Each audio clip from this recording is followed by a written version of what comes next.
Hello boys and girls, Coach Michael here, and in this video I'm going to show you a vertical periodization, how I can merge one long-term goal with many short-term goals, and basically this is what hybrid athleticism is all about. So, welcome to my Iron Meditation, the Art of Living and Lifting podcast. This is episode 74, and let's get busy. One more thing, you can listen to it explained in the same details on Spotify. So, enjoy. Vertical periodization. So, vertical integration was introduced by Charlie Francis, which is a Canadian track and field coach, one of the renowned ones. And it basically takes off on Soviet bloc periodization, where like you took one component like strengths, and this is all you did. You did strengths and then you did endurance, but as the time goes by, you are losing some of the strengths while you work on endurance, because it can be a 6-month stretch. Now nothing lasts for 6 months unless sustained, especially for top level athletes, right? So Charlie Francis, basically what he did, he said, when I'm going, while I'm going through one block, let's say speed for runners, I can do some strength retention. And today we also is referred by WAP, weekly undulating periodization, where we mix stuff and we go through various stuff. But unlike WAPs or DAPs, which is daily undulating periodization, this is a more structured. All right, this is a very long-term vision, like 4 years for Charlie Francis Olympics.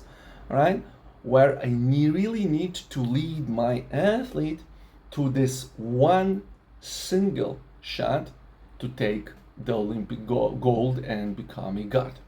All right? So, how does it work? Let's take one long-term goal. And if you're listening to me on Spotify, go to my YouTube channel, because this is where you can see it.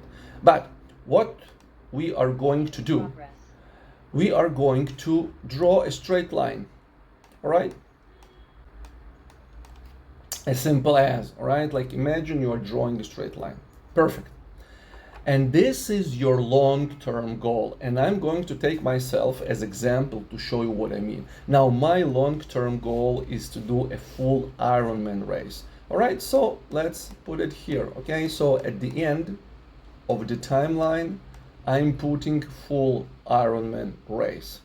Now, we all have life happening to us, and currently I'm not willing, and basically you owe nobody an explanation why in the current period you just cannot go for it.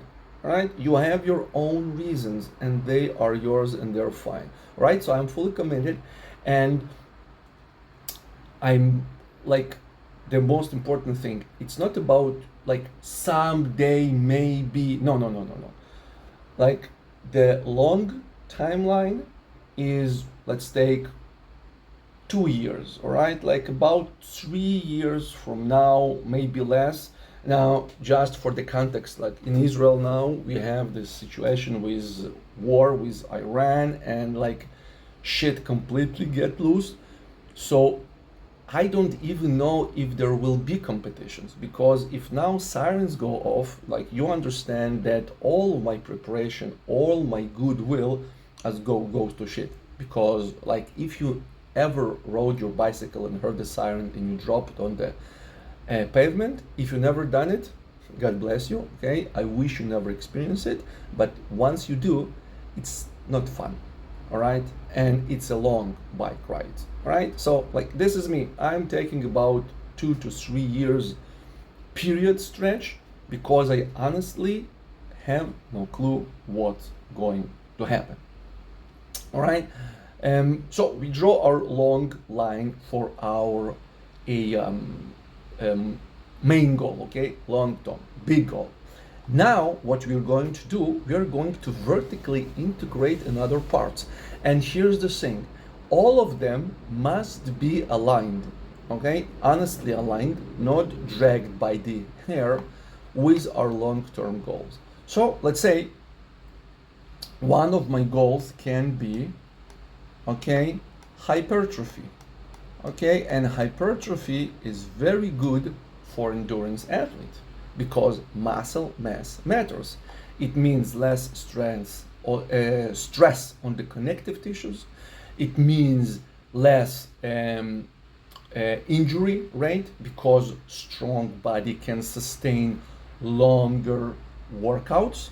All right, so I have one of those. Now about like training block wise, it's a whole different topic and it's a long topic, but I don't know, like let's say I have, I don't know, like 8 weeks, okay, and I'm throwing the numbers. It can be more, it can be less, it depends on when actually I'm going to perform this Ironman. Next block, okay, can be after some good muscle mass. And when I'm talking hypertrophy, please, I'm not referring to bodybuilding. Bodybuilding is a skill, it's a sport, it's a, okay, like it's a specific art, and I'm using, okay, like it's functional muscle mass. Then I'm going to Girevoy Sport, okay, because Girevoy Sport, this is what I like to do. It's fun, and this is endurance. This is the muscular endurance event, and muscular endurance events like okay, Ironman, like yeah, they are the same. But and Girevoy Sport builds also this psychological resilience, okay, because standing under the bells, it's hard. And if I'm talking Girevoy Sport in the half marathon session, boy, I'm playing right into my Ironman coming race, right? Next, I can do some running, okay, like long running, which are again are coherent, and I'm talking like so every vertical line, okay, so I have my horizontal line, this is my long-term goal, and every vertical line that I draw, they are micro goals, okay? So my GS, okay, vertical line can be 12 weeks and I'm preparing for competition, and I've gained the competition, and then I'm going to run and I want to build my, I don't know, let's say marathon, okay? Because covering from sirens is easy when you're running. You can go just into some building or something, okay? So it's very practical because I run in circles inside the town. The best I can do. And again, I'm accomplishing a goal, and it can take some time. So you see, by vertically integrating, okay, goals that are all aligned with my Ironman training, okay, I'm slowly building a fitness. And again, I'm biking, maybe indoors, okay, some trainer, I'm swimming, right? But everything that I do is slowly building up towards physiological and physical biomechanical attributes of my long-term goal. And this is the what vertical periodization, okay, is all about. And unlike, let me give you one last example. Let's say I'm doing here strengths, like powerlifting block, and say, you know what, let's bulk another, I don't know, like start shooting steroids, okay, gain about, I don't know, like not 20 kilograms, but let's say gain 10 kilograms of muscle, and you know, like pull, I don't know what, deadlift. Now this is absolutely inconsistent with Ironman, because strength training, like powerlifting style training, practical, is an amazing, right? And to me is mandatory, and it must be present in your program, any program you do, even if you do kettlebells. Now, between this and bulking as a pro powerlifter, it's absolutely, okay, like disconnected from the endurance sport. So this is when this stuff goes sideways, all right? And this is all there is to know. So just take plain sheet of paper, play with it, okay, practice, it's yours, and enjoy the gains. Any questions, I'm here for you, as always, gladly answer, and I will be seeing you in my next episode.